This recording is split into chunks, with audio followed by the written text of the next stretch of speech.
नमस्कार, बुधवाली किचनमध्ये तुमचं सर्वांचं स्वागत। आज आपण बनवतोय शेंगोळ्याची रस्सा भाजी। तर सर्वप्रथम मी 1 वाटी बेसन घेतलेलं आहे,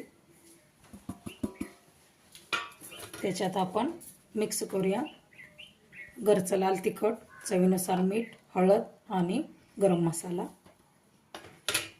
आणि थोडंसं तेल। आपण हे मिक्स चांगलं करून घेऊया आणि याचा आपला चांगला घट्टसर असा गोळा तयार करून घेऊयाचा। थोडं थोडं पाणी घेऊन आपण याचा चांगला गोळा बनवूया।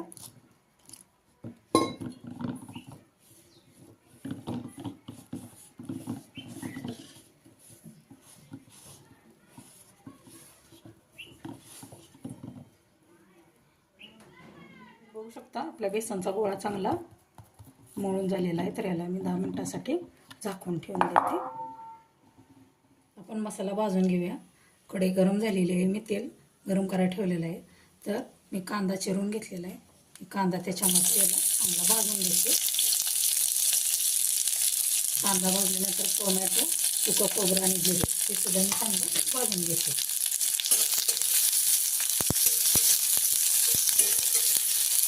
कांदा चांगला लाल होईपर्यंत चांगला भाजून घ्यायचा।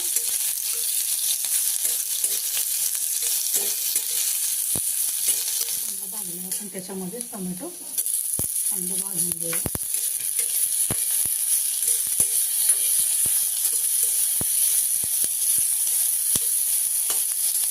टोमॅटो चांगला भाजलेला आहे, तर मी एका डिशमध्ये काढून घेते।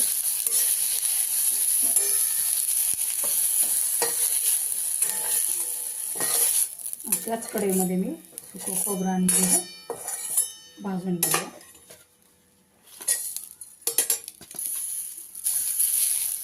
चांगलं हे पण भाजून घेऊया आपण। कांदा आपला थंड झाल्यानंतर मी मिक्सरला याचं वाटण करून घेते। प्रथम आपण शेंगोळी करून घेऊया। पीठ आपलं चांगलं भिजलेलं आहे, मी तेल थोडंसं हाताला लावून घेतलेलं आहे। तुम्हाला पाहिजे त्या आकारामध्ये तुम्ही करू शकता।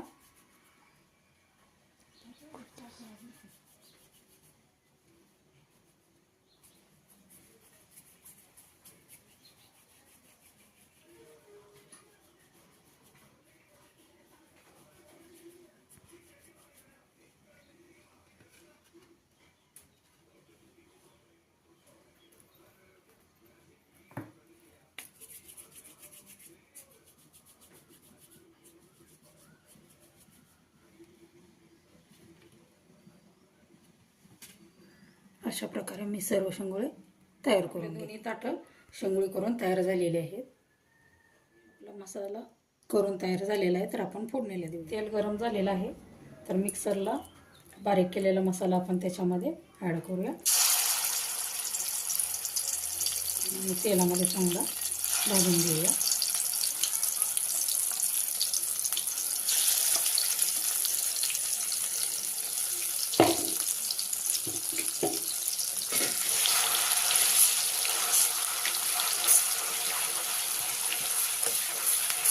त्याच्यातच घरचं लाल तिखट ॲड करते आणि चांगल्या तेलामध्ये आपण हे परतून घेऊया।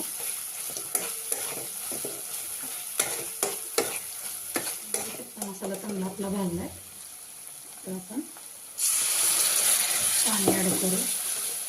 तुम्हाला शेंगोळ्याची किती रस्सा भाजी बनवायची आहे त्याप्रमाणे तुम्ही पाणी ॲड करू शकता। आणि याला उकळी आल्यानंतर आपण याच्यामध्ये शेंगोळे सोडून घेऊया। याला एक उकळी आणूया आपण। आपल्या रस्स्याला उकळी आलेली आहे चांगली, तर मी एक एक शेंगोळे त्याच्यामध्ये सोडून घेते आणि चांगले आपण शिजवून घेऊया।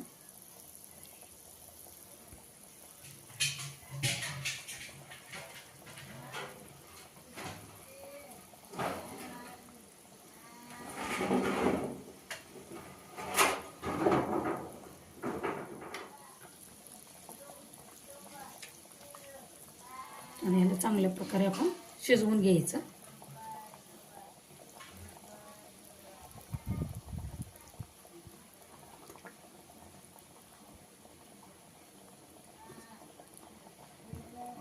बघू शकता आपली शेंगोळ्याची रस्सा भाजी खाण्यासाठी तयार आहे.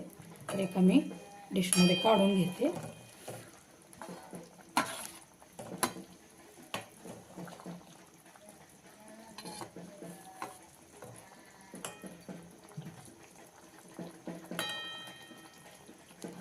कमेंटमध्ये नक्की सांगा शेंगुळ्याची भाजी आपली कशी झालेली आहे. आणि शिवाय लाईकसुद्धा करायला विसरू नका. व्हिडिओ बघितल्याबद्दल सर्वांना धन्यवाद.